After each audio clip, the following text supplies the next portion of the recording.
Hello friend, good morning. কেমন আছো সবাই? নিশ্চয়ই ভালো আছো। আমি কিন্তু খুব ভালো আছি তোমাদের ভালোবাসায়। দেখো, আমরা তো তোমাদেরকে দেখিয়েছিলাম যে ফিশ পিকনিক হচ্ছিল।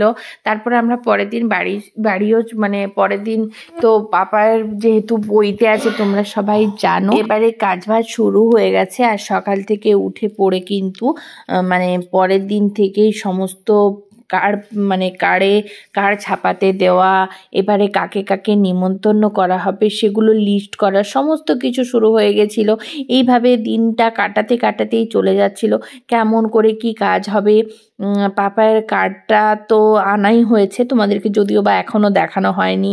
শপিং করার আছে, বইতে যা সমস্ত কাজ, এগুলো আমাদেরকে দুজনকেই মিলেই তো করতে হবে। তাই জন্য আমাদের কিন্তু লোকবলের খুবই অভাব, সেটা তোমরা দেখোই যে করার জন্য। সেহেতু সমস্ত বাড়ির কাজগুলো আছে, সঙ্গে পাপার বইতে যে এত নিয়ম কানুন, এত লোককে মেনটেন করা, এত আত্মীয় স্বজন, আমার শ্বশুরমশাই, শাশুড়ি মার সমস্ত আত্মীয় স্বজন, সঙ্গে আমার আত্মীয় স্বজন, তোমার সব কিছু নিয়ে কিন্তু শাশুড়ি মা শ্বশুরমশাইয়ের আত্মীয় স্বজন মানেই তোমার দাদা ভাইয়ের আত্মীয় স্বজন।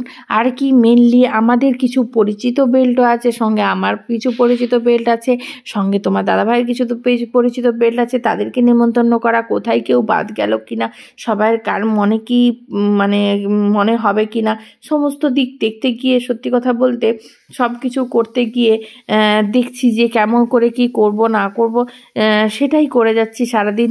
কিছু কাজের মধ্য দিয়ে তোমাদেরকে বোঝানোর চেষ্টা করছি যে পাপার বইতে যেন তোমরাও খুব ভালো করে আশীর্বাদ করো, যেন কাজটা ভালো করে আমরা করতে পারি বা এগিয়ে নিয়ে যেতে পারি।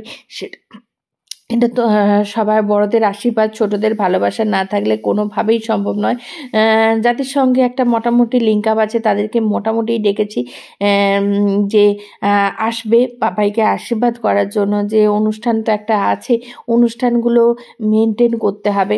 আর সত্যি কথা বলতে এই অনুষ্ঠানে আমরা কিছু কিছু মানুষদেরকে, যাদেরকে হয়তো অনেক দিন ঝগড়াঝাঁটি, মন খারাপ, কারোর সঙ্গে হয়তো ইগোর প্রবলেমের জন্য আমরা কথাও বলতে চাইনি, কিন্তু আমার ছেলেকে যারা ভালোবাসতো তাদেরকে কিন্তু অনেকভাবে চেষ্টা করছি যে সেই ইগো ভুলে কিন্তু অনেকজনকে ডাকও দিয়েছি। হয়তো সেই জায়গায় বলবে অপমানিত বোধ অনেক জায়গায় হয়েছি, সেখানে ডাক দেওয়ার চেষ্টা করেছি যাতে আমার পাপায়ের পৈতেতে সবাই, তাদের সবার আশীর্বাদ করুক তারা, এবং আমাদের হিরোর আশীর্বাদে সব কিছু ভালোই হবে।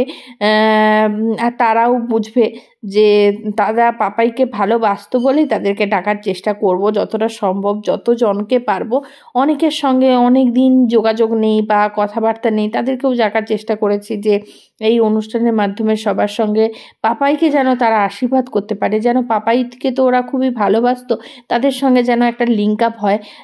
কখনো পাপাই কেউ যেন না আঙুল তুলে দিতে পারে যে আমাদের সঙ্গে ঝগড়ার জন্য পাপাইকে আমরা ওই কাজ থেকে বঞ্চিত করেছি, তাই না কিনা বলো?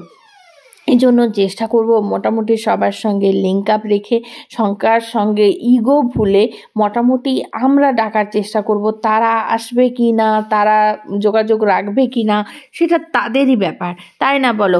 সেজন্য কারোর সঙ্গে কেউ যদি না আসবে, সেটা আমাদেরও কিছু করার নেই। আমরা যতটা সম্ভব ডাকার চেষ্টা করব, ডাকবো, সমস্ত ইগো ভুলে যা কিছু করে মোটামুটি লিঙ্ক আপ রাখার ডাকবো। এবারে যদি না আসে সেটা তাদের প্রবলেম, কিছু করার নেই। তারা ইগোটাকে ভুলে আসতে পারবে না, সেটা আমাদের কোনো কিছু করার নেই, তাই না বলো? সেই জন্য বলছি যে সবার সঙ্গে আজ আমরা কতদিন সারা জীবনে তার ঠিক নেই, তাই জন্য সবার সঙ্গে একটুখানি ঠিক করার চেষ্টাই নাই করলাম। সেটা হচ্ছে আমার ছেলের জন্য, যাতে ছেলের একটা অনুষ্ঠানে সবাই আসতে পারে, ওকে সবাই আশীর্বাদ করতে পারে। ঠিক বলেছি কিনা একটু বলবেন, যদি ঠিক না বলে থাকি সেটাও বলবেন। এই প্রচেষ্টাটা আমাদের দুজনের মিলেই, যে যাতে আমার ছেলেকে সবাই আশীর্বাদ করতে পারে, আর সবাই মন থেকে যারা যারা ভালোবেসেছিল তারাই আসবে, এটুকু আমি আশা করি, কামনা করি, তাই না বলো?